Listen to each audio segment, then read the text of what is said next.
What's going on, guys? Today, I have an update to the Flicker Strike Monk build. We're 3 days in the league, and I wanted to provide an update showing off how we've progressed through the campaign and into the maps.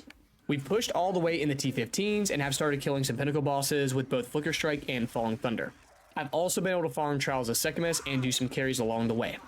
The build's been performing pretty well, and at this point it is a matter of just farming up some currency and crafting some gear, and then at that point I'll be able to show off some of the Uber Boss one-shots.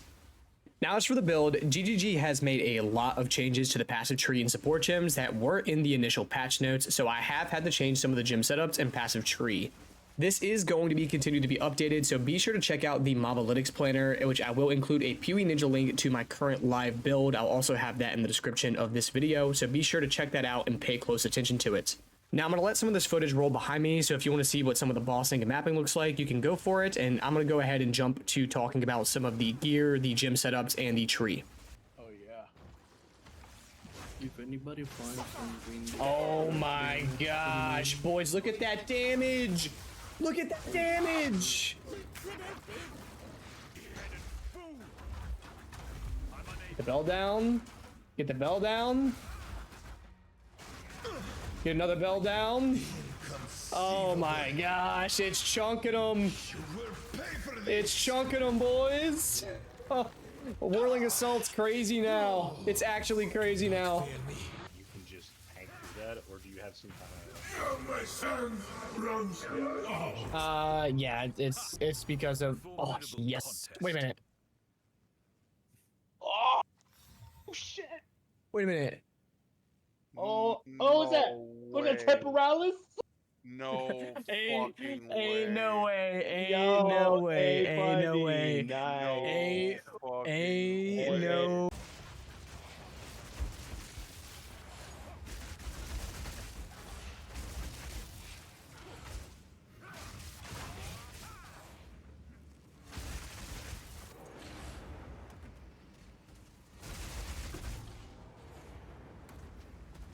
Alright, so here on the Monk, and I want to very quickly go over some of the skill gems and support gem changes that we've made to the build.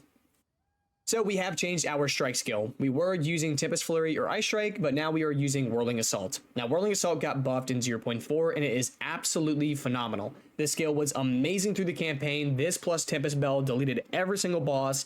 You throw either Staggering Palm or Charge Staff on this, and the extra projectiles will clear everything for you. It's amazing. I totally recommend it.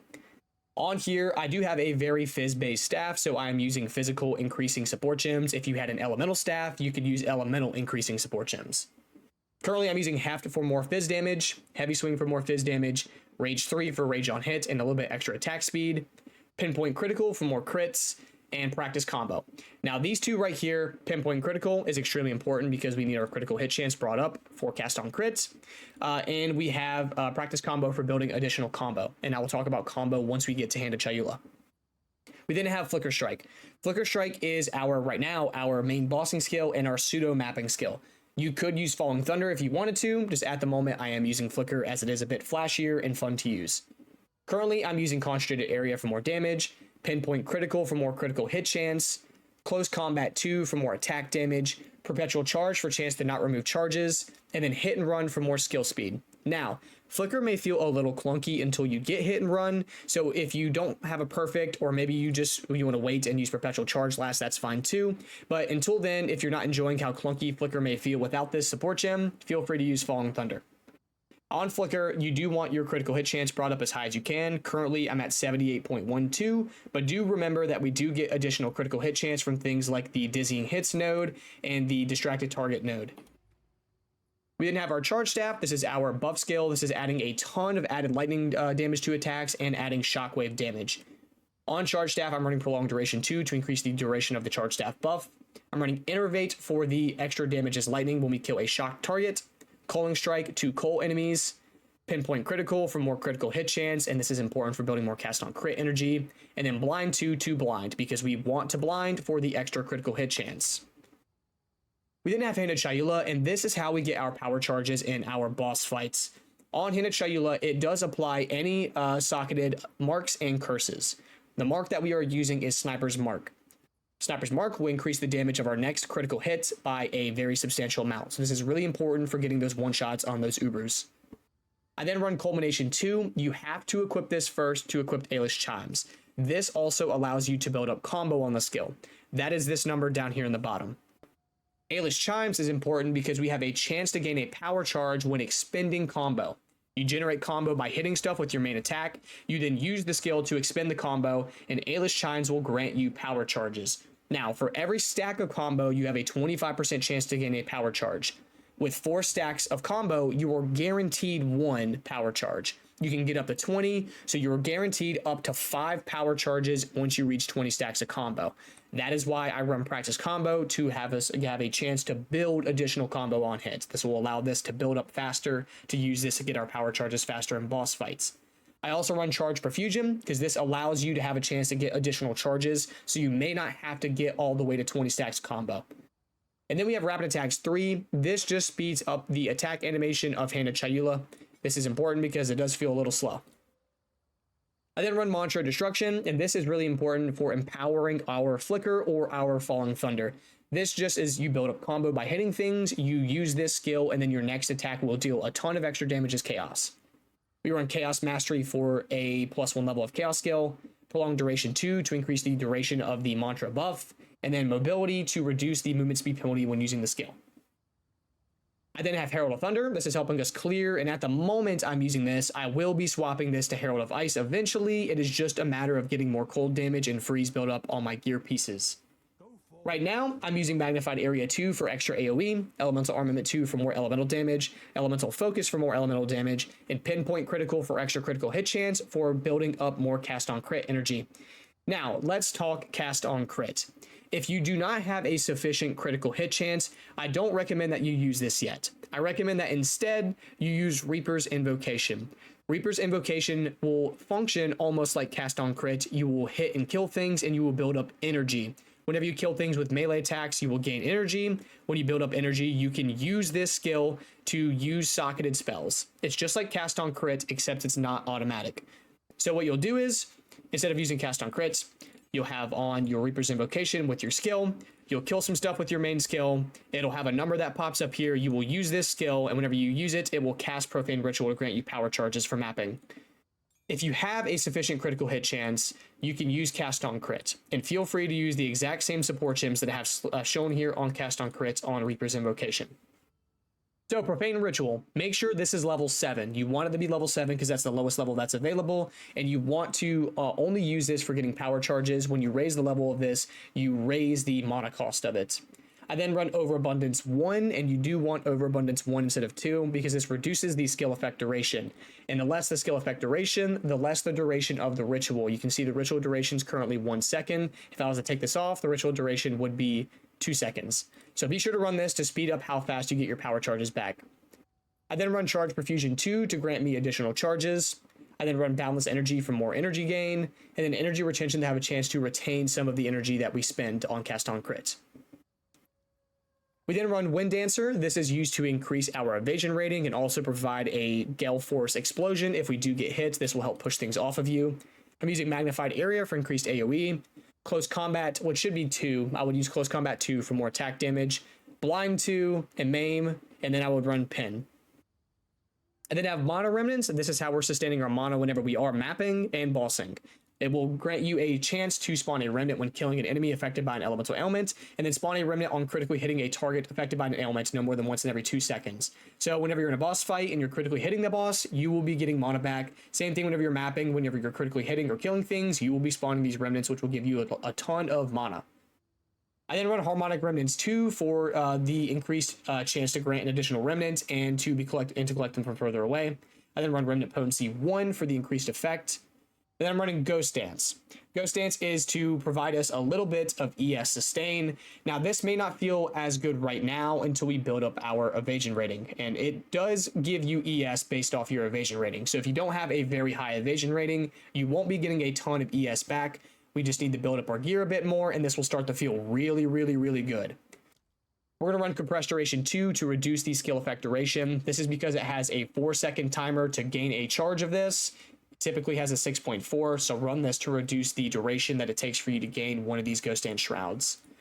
So that is the skill gems and support gems that I'm using right now. I will continue to update these in the Mobalytics planner. So pay attention to that. And now let's talk about the gear. All right, so now let's talk gear. And first, I will start with my quarterstaff. The only pieces of gear that I have bought thus far with currency have been my quarterstaff, my gloves, and one ring. On my quarterstaff, all that I recommend is that you get as much damage as you possibly can and then get critical hit chance. Make sure that you do not buy the staff that has a 0% critical hit chance. There is one out there. It's like the Dreaming or the Smooth Base. Do not buy that one. Pay attention to that.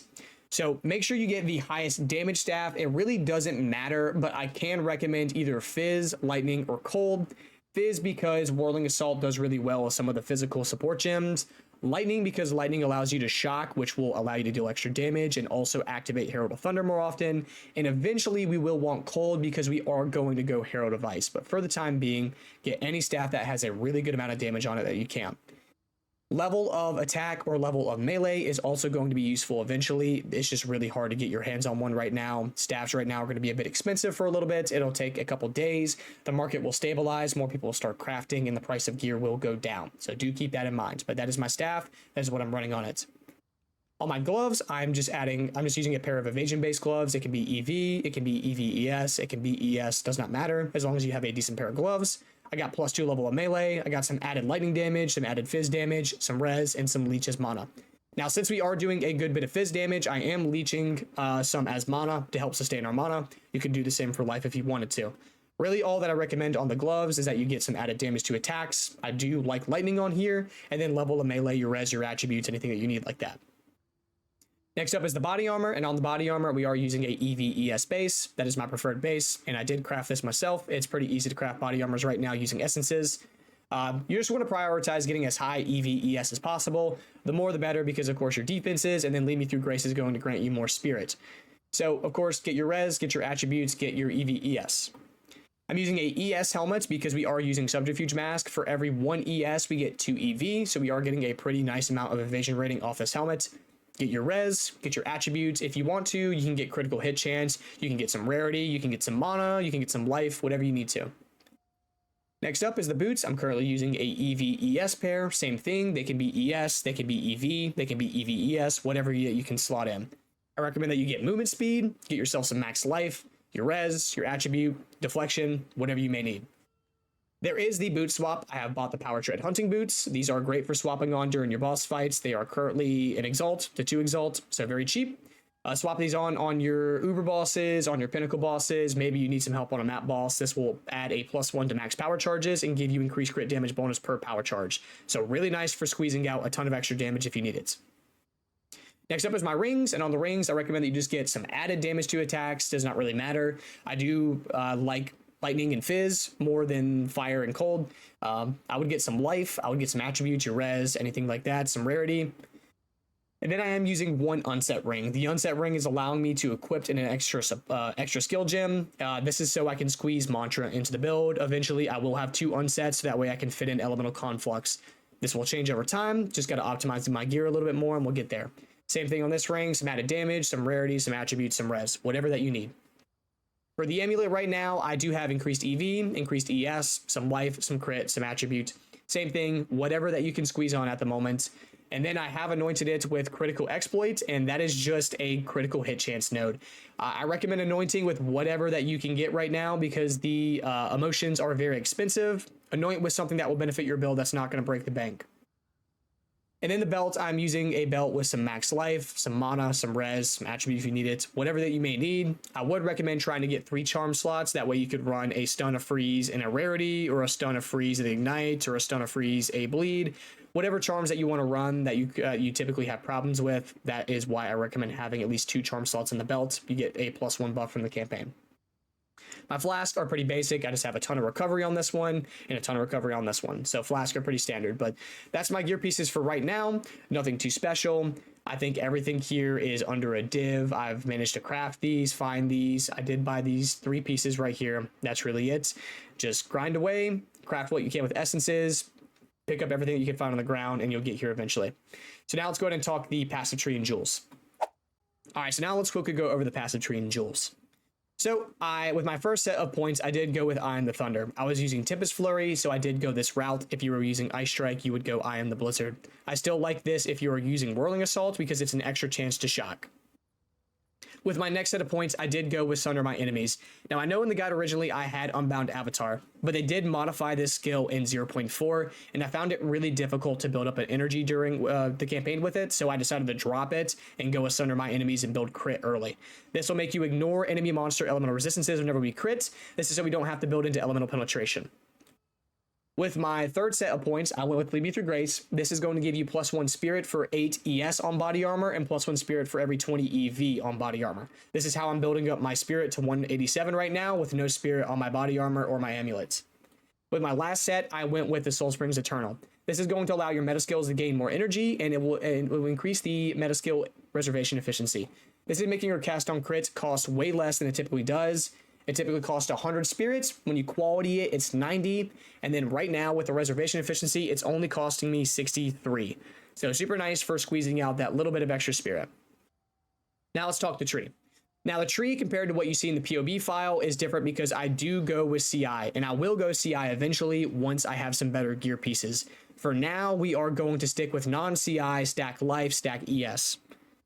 On the tree, I have gone with the crit nodes right here to increase our critical hit chance. We get some mindful awareness for the extra EV/ES. I grab Moment of Truth and these critical nodes right here. I grab Power Within for +1 maximum power charges, concussive attacks for the extra attack damage, a material for the extra EV and ES along the way. I path out this way to grab primarily Subterfuge Mask for the +2 EV per 1 ES on Helm. I grab Agile Succession and this small node right here for the increased evasion if we have hit an enemy recently, and we do want to increase our evasion up as much as possible. We grab Blinding Strikes for a chance to blind and attack damage. Path out here, I grab Killer Instinct for the increased attack damage. I don't go tenfold attacks as attack speed doesn't really increase the DPS of our Whirling Assault all that much.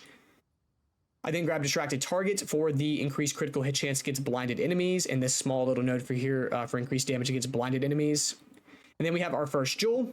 On the Jewel right now, I just have some Recover Life on Kill, some crit damage bonus, and some ES. I got this from Farming Trials. I path up here, get the crit chance, crit damage, crit chance, and crit damage. I then path out here, grab Spectral Ward for the +1 ES per 12 EV on body armor for the extra defense. And then I grab my Overflowing Power for +2 maximum power charges. We then come down this way, and we're going to grab all of these quarterstaff nodes right here, except for this cluster right here. And that's because we want the attack speed, but primarily to path out here to one with the river for the increased defenses while wielding a quarterstaff and the days on hit. And eventually the freeze buildup will be nice once we're using the Herald of Ice setup. If you don't want to go this route and maybe pick some other ES EV nodes, feel free to go ahead. And then go down here for the +25 dex and the crit damage bonus. And then I grab all of these crit nodes because we need crit chance and we need crit bonus. And then lastly, I grab one with the Storm for the quarterstaff skills consuming power charges count as consuming an additional power charge. This just allows your charge staff to count as consuming an additional one and allow your Flicker or your Falling Thunder to count as a consuming an additional one. We then have another Jewel, and this is a time loss that I happen to drop from Farming Trials. It's got increased critical hit chance and critical damage bonus. That's really what I recommend that you stack thus far to increase your DPS. I then grab the daze nodes here because we get the increased chance to daze and the increased critical hit chance against dazed enemies. They did slightly nerf this node since 0.3 into 0.4. It is now 25. I think it used to be 40, so they nerfed this thing pretty substantially. I then grab Stupefy for the increased damage against dazed enemies. This used to be 40%, it's now 30%, so once again, they nerfed it pretty heavily. Then we come over here and grab these crit nodes. If you need the crit chance, grab the crit chance node, but otherwise we just want all of these for the extra critical hit chance and critical damage bonus. And then I grab these EV nodes. If you need the +25 dex, feel free to grab it right here, but this just gives us a little bit extra EV and deflect, and then this doubles the amount of EV off the body armor. So the tree is going to practically change as I test some nodes. Path of Building still hasn't been updated, so I don't know what nodes are the absolute best in slot anymore. We will find out as we get the updates and as I test, so I will be sure to update the planner as often as I can, and eventually we will go CI and go Patient Barrier. So now what I'm going to do is show off a mapping demo and a bossing demo, and we will get out of here. All right, so I found a pack of monsters, and we're going to start off this mapping rotation. So we're going to start by smacking them up and getting some kills to build our cast on crit energy. So we start to get some power charges. We can go ahead and pop our charge staff to get the extra damage And we'll smack some more monsters to build a few more cast on crit energy to get power charges. So now we're good to Flicker Strike. We'll go ahead and find a pack of monsters to Flicker to and pop it. We get our charges back. We can then Flicker again. We get our charges back. We can go ahead, let's pop this open and Flicker again. Okay.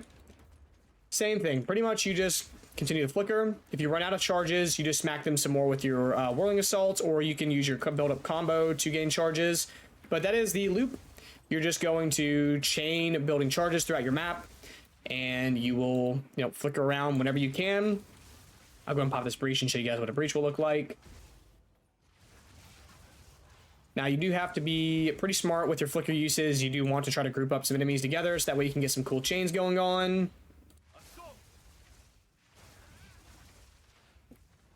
Go ahead, yep.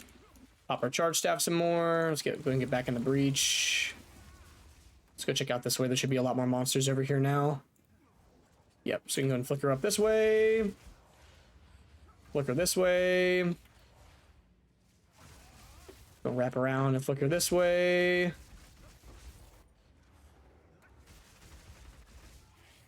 Well, yeah, I mean, that's really the loop. The boss is already right here as well, so we'll go ahead and see if we can show off the boss as well real quick. Let's finish up this breach. All right, so here at the boss, and what I'm going to do, I'm going to let all my charges run out because I want to show you guys how you start a boss fight off if you don't have any charges whatsoever, to make it a little bit more realistic because you don't always have your power charges. So here's our boss. You're going to start by smacking him up and building up your combo. And once you have your combo, you're going to expend it. So we smack him up. We got our stacks. Now we get our power charges. We now have charge staff. Smack him up some more. Now you have all your power charges. Now you can flicker. If you don't kill him or you get stunned out of the animation, just do it again and flicker him again, and you're good to roll. So that is a map boss. I don't have any splinters to show you for a Pinnacle boss demo like I typically do because it's so early on in the league. So yeah, that is the boss rotation. And yeah, that is going to be it for the monk right there. That is the day 3 update. We're now starting day 4. So I'm going to go ahead and go live after I post this video. So if you guys want to come check it out, see how the build's progressing, I may be doing some trial carries. If you guys want a free carry or something of the sort, I'm giving that out to the community. So yeah, I hope you guys enjoyed it. I will update the Mobalytics and the POB file. As soon as POB gets an update, I will update it, but we do not have that yet.